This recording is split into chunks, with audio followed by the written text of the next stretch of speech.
বাংলাদেশ ব্যাংকের গভর্নর হইলেন ৯০ কোটি টাকার একজন ঋণ খেলাপি এবং একজন গার্মেন্টস ব্যবসায়ী, যার কোনো ব্যাংকিং একাডেমিক ব্যাকগ্রাউন্ড নাই, ওয়ার্কিং এক্সপিরিয়েন্স নাই। নর্মালি আপনি যদি বাংলাদেশ সহ আমাদের আশপাশের যে ব্যাংকিং আমাদের দেশগুলোর যে গভর্নরের পদ দেখেন, সাধারণত ইকোনমিতে পিএইচডি এই ধরনের লোকই আসে। আপনি এর আগে যদি দেখেন ফখরুদ্দিন আহমেদ ডক্টরেট, তারপরে সালেউদ্দিন আহমেদ, উনিও ডক্টরেট সাবেক ইউনুস সরকার আমলে যে ছিলেন।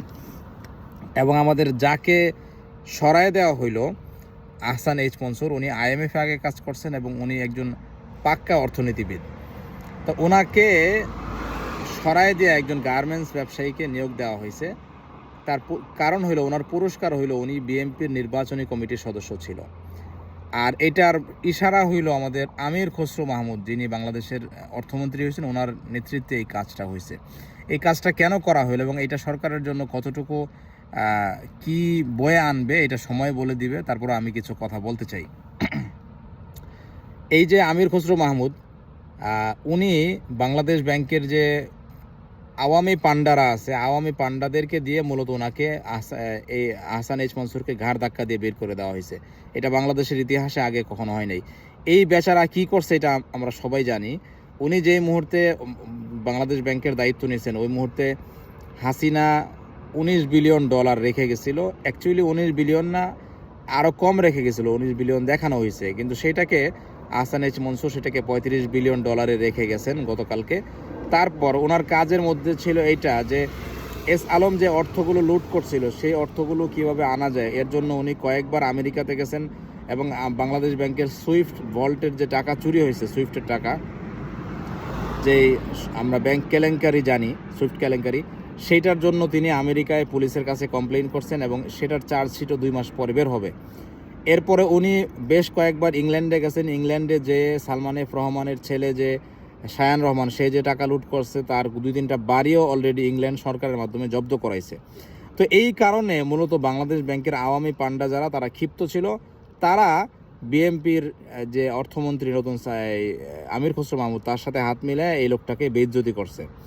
এরপর দেখেন এই লোকটার চরিত্র হননের জন্য কি করছে, তার মেয়ের নাকি সে দুবাইতে বাড়ি কিনে দিছে ব্যাংকের টাকা লুট করে। এই খবরটা ইলিয়াস ভাইও ছড়াইছে। ইলিয়াস ভাই দেশপ্রেমিক, কিন্তু কিছু খবর উনি তাহকিক না করেও ছড়ায়, মানে অনুসন্ধান না করেও ছড়ায়। এটা আবার নেত্র নিউজ অনুসন্ধান করে দেখছে যে এই ধরনের কোনো কাজ তিনি করেন নাই। তার মেয়ের জামাই বাড়ি কিনছে 2023 সালে আওয়ামী আমলে, অর্থাৎ এটা জামাইয়ের টাকাতে জামাই বাড়ি কিনছে, এবং সেই বাড়ির দলিলও কিন্তু দেখানো হয়েছে। তার মানে বোঝা গেল যে এই লোকটাকে এই জন্য সরায় দেওয়া হয়েছে যাতে করে ব্যাংক আবার লুট করা যায়। দেখেন, জনাব তারেক রহমানের উদ্দেশ্যে বলতে চাই, আপনার সরকার, আপনি তো সব কাজ করেন না, কিন্তু যা উল্টা কাজ যাই করা হয় সেটা আপনার নামেই কিন্তু ইতিহাস মনে রাখবে। আপনার সরকার যা করতেছে, মূল জায়গায় তারা যেভাবে হানা দিতেছে, ব্যাংকিং খাতের মাধ্যমে, ব্যাংকের মাধ্যমে কিন্তু সরকার টিকে থাকে।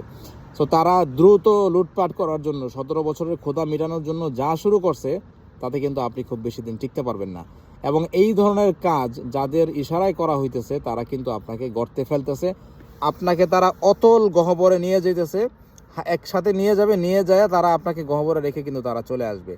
এই ধরনের যে সিদ্ধান্ত আপনি ফেল করছে, এই লোকরে আপনি প্রতিমন্ত্রী বানাইছেন, তারপরে হচ্ছে যে নির্বাচন করে নাই এমন লোককে পররাষ্ট্রমন্ত্রী বানাইছেন, তারপরে সিটি কর্পোরেশনের দায়িত্বগুলো আপনি দিয়ে দিচ্ছেন হচ্ছে যারা নির্বাচনে ফেল করছে এমন এমপিদেরকে, মানে এমন প্রার্থীদেরকে খুশি করার জন্য।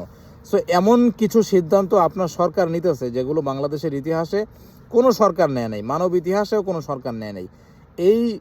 এই যে প্রেসক্রিপশনগুলো যেগুলো আপনি ছাড় দিচ্ছেন, এইগুলোর মাধ্যমেই কিন্তু আপনার পতন হবে।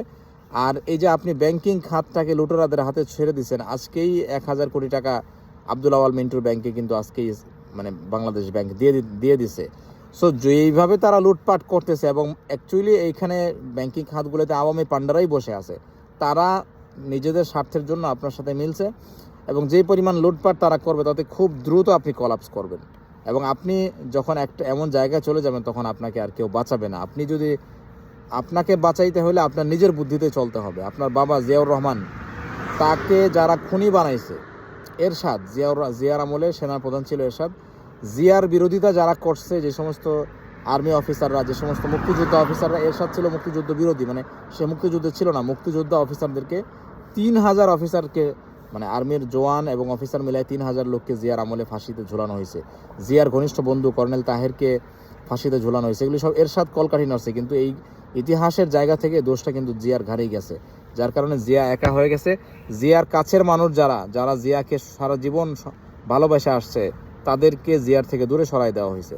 সো আপনি যদি আপনার বাবার মতো কারো দ্বারা পরিচালিত হন, তাহলে আপনি নিজেকে বাঁচাইতে পারবেন না। এবং এই সিদ্ধান্তগুলি, একের পর এক সিদ্ধান্ত উল্টাপাল্টা, এগুলো আপনার বিরুদ্ধে কাল হয়ে দাঁড়াবে।